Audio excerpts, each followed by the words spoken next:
Assalamualaikum, halo semuanya. Sedikit saya ingin menyampaikan apa sih perbandingan ya antara perguruan tinggi keagamaan dan perguruan tinggi umum ya. Dalam hal ini dosennya, dosen perguruan tinggi keagamaan itu hidup dalam dua dunia sekaligus, yakni akademik modern dan tradisi keilmuan keagamaan yang akarnya jelas berbeda. Yang mengajar di PTKIN, mengajar di bawah Kementerian Agama, berbeda dengan yang di bawah Kementerian Pendidikan Tinggi dan Sains dan Teknologi, Mendikti Saintek.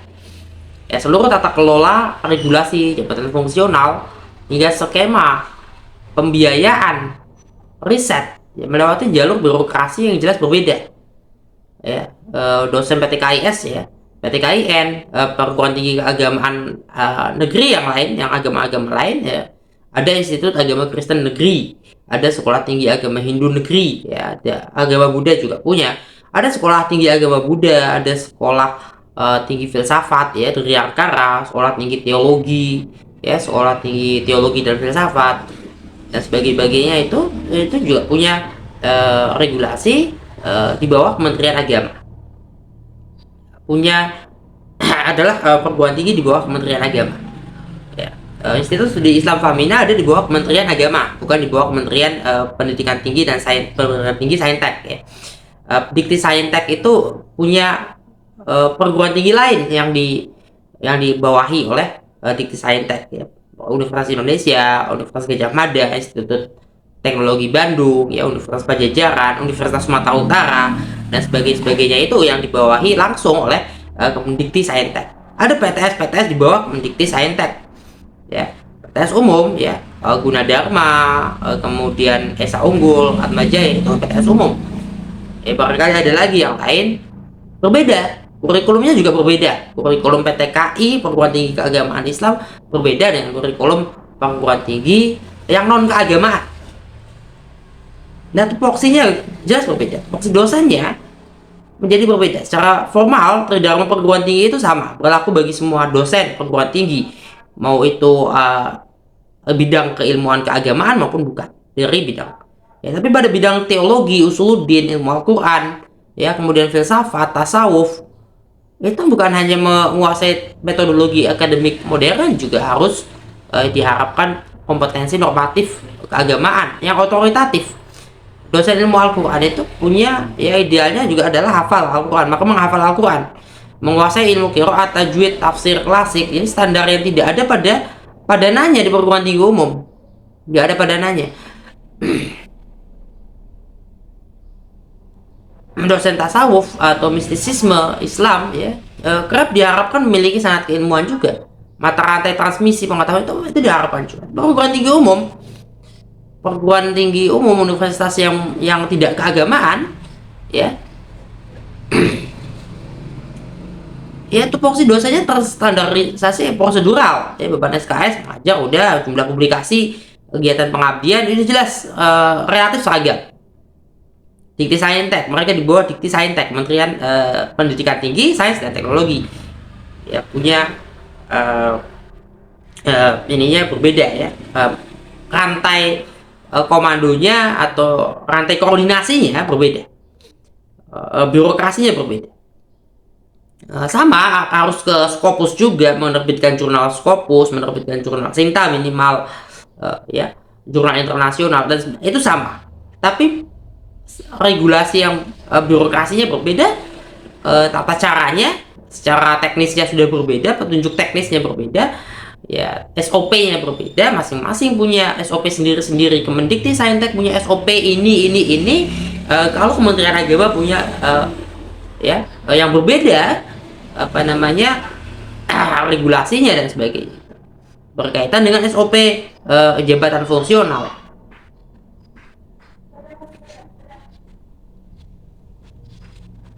Dan perguruan tinggi umum itu kelihatan lebih nyata secara administratif.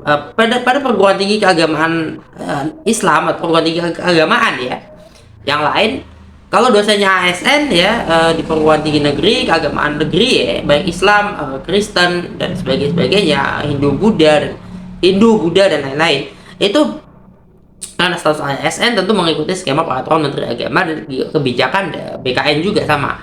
Tapi kalau dia dosen PTS, ya tentu berbeda.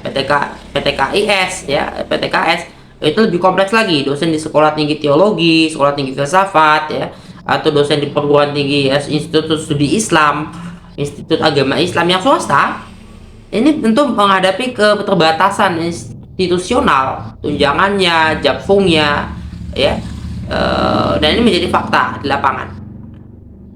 Dan minat dan orientasi riset jelas berbeda. Kalau bidang keagamaan, tentu orientasi risetnya ya keagamaan.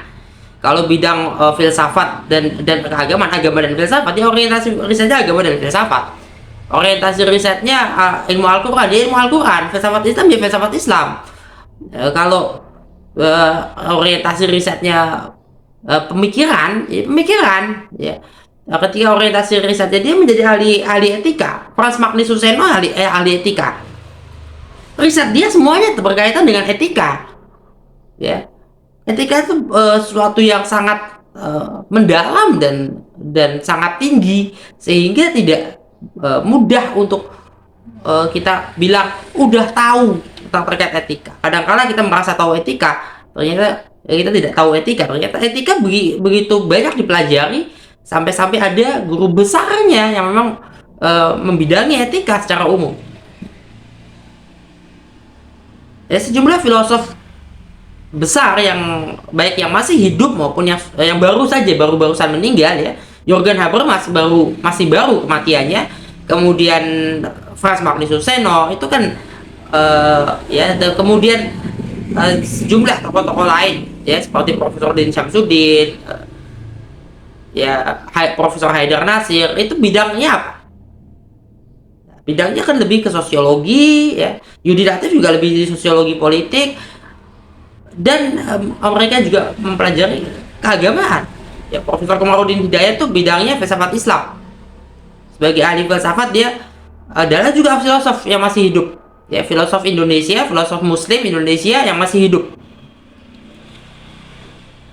Tentu apa yang dipelajari berbeda, apa yang diteliti ya, menjadi minat risetnya beliau itu ya, berbeda dengan minat riset dosen ITB, dosen kedokteran ya. Dosen arsitektur jelas berbeda. Jadi dosen memang bukan hanya semata-mata mengajar.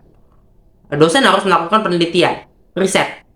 Dosen harus melakukan publikasi. Ya. Dan dengan demikian dosen sebetulnya tidak punya waktu libur ketika mahasiswa itu libur.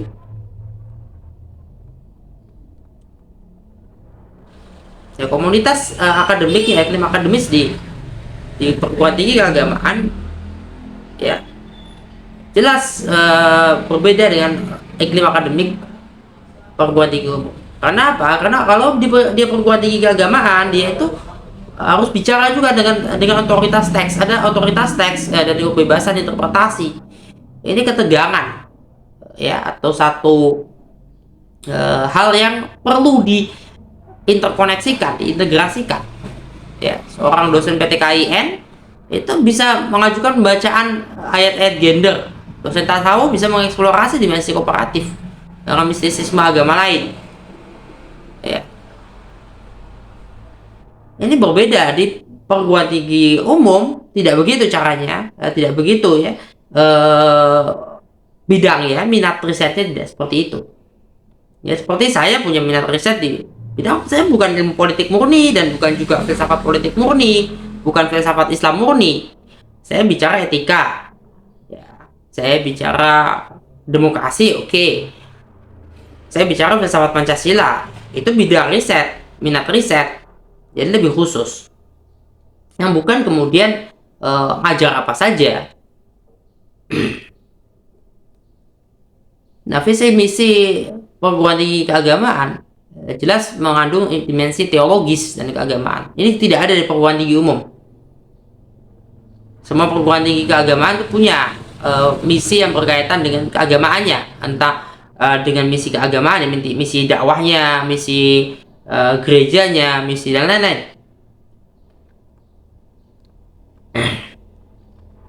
Kira-kira begitu ya, bahwa ekosistem perguruan tinggi keagamaan berbeda dengan ekosistem perguruan tinggi umum, tapi ini saling membutuhkan, saling memerlukan.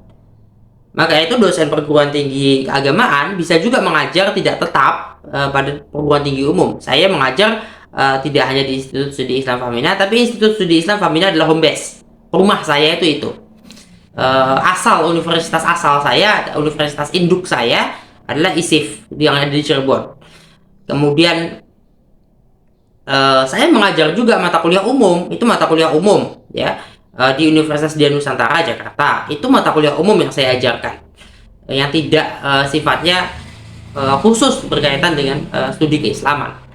Saya punya riset studi keislaman dan riset studi Pancasila yang belum tentu sesuai dengan perguruan tinggi umum ya. Tempat saya tidak tetap mengajar untuk mata kuliah umum, belum tentu sesuai, belum tentu sejalan, bisa berbeda.